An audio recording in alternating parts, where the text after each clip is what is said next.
अस्सलाम वालेकुम जी। आज की इस वीडियो में हम बात करेंगे, हम कपास में पहली खाद प्लाट कर रहे हैं। ये हमारा वो 4 एकड़ का प्लाट है जहाँ पे हमने तिल काश्त किए थे लेकिन वो नहीं उगे थे। 11 मई की ये काश्त है। आज तकरीबन ये 33 दिन की कपास है जिसको हम पहली फर्टिलाइजर दे रहे हैं, पहली खाद दे रहे हैं और इसकी हम छिदराई भी कर चुके हैं, ग्राफोसाइड का स्प्रे भी कर चुके हैं। आप वीडियो में देख सकते हैं फील्ड बिल्कुल रेडी है पहली खाद के लिए। पहली खाद की हम बात करें तो हम DAP डाल रहे हैं इसमें 12 किलो फी एकड़। उसके साथ थोड़ा सा हम इसमें सल्फ्यूरिक एसिड डाल रहे हैं, DAP जल्दी घुल जाए। अगर ना भी डालें तो भी इसको फिर 2 ड्राम आपके पास हो तो फिर 10-15 मिनट लगते हैं, तो 2-3 किलो का बड़ा बेहतरीन फ़ायदा होता है। लगा लें ठीक है, ना लगाएं वो आपकी मर्ज़ी है। उसके साथ हम एक्स्ट्रा ऐड कर रहे हैं यूरिया को, क्योंकि पिछेती काश्त है, थोड़ा इसकी और ज़्यादा अच्छी ग्रोथ होगी।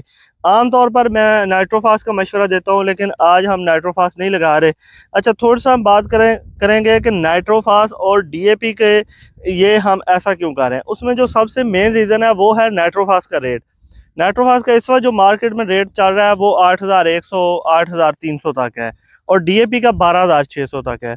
अगर हम आधी बोरी फी एकड़ नाइट्रोफास डालते हैं तो वो हमें तकरीबन 4,042 की पड़ती है।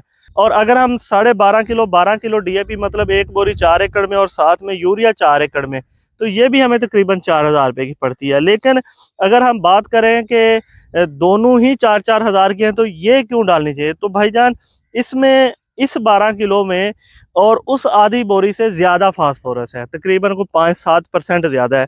और अगर हम यूरिया की बात करें जो हम 12.5 किलो डाल रहे हैं तो ये तकरीबन सारी ज़्यादा है, क्योंकि अगर आप DAP में देखें तो DAP के अंदर जो फास्फोरस है वो 46% है और नाइट्रोजन 18% है।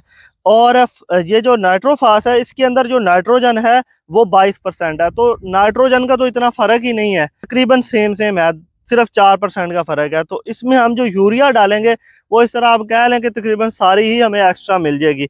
अगर तो नाइट्रोफास 6500-6600 के राउंड अबाउट हो तो फिर हम पक्की ज़मीन के लिए नाइट्रोफास का इंतखाब कर सकते हैं। लेकिन अगर इसी तरह इसका रेट रहता है या इससे बढ़ता है और DAP का रेट और यूरिया का रेट इन्हीं रेटों के अंदर रहता है या इसमें 100-200 ऊपर नीचे होता है, तो फिर बहुत ज़्यादा अच्छा जो ऑप्शन है वो DAP खाद ही है और उसके साथ ये सादा सोना यूरिया खाद है। बाकी इसमें हर किसी की अपनी मर्जी है और ख़ास तौर पर हमारे ऐसे काश्तकार भाई जिनका के रेतला रकबा है वो तो बिल्कुल उनको नाइट्रोफास नहीं डालनी चाहिए, उनको DAP और यूरिया ही डालनी चाहिए, बल्कि उनको यूरिया का ज़्यादा इस्तेमाल करना चाहिए, बहुत ज़्यादा करना चाहिए। अगर उनके पास पैसे बचते हैं तो फिर वो कुछ 15 किलो, 20 किलो, 25 किलो, 30 किलो, जितना भी बजट है, क्योंकि अभी हालात बहुत ही ज़्यादा नासाजगार हैं, तो वो इतनी DAP डाल रहे हैं तो अच्छी कपास की पैदावार आ सकती है कमज़ोर रकबे के हिसाब से। तो इस वीडियो के हवाले से अपनी राय का इज़हार कमेंट सेक्शन के अंदर ज़रूर करें। इजाज़त दीजिए, अल्लाह हाफिज़।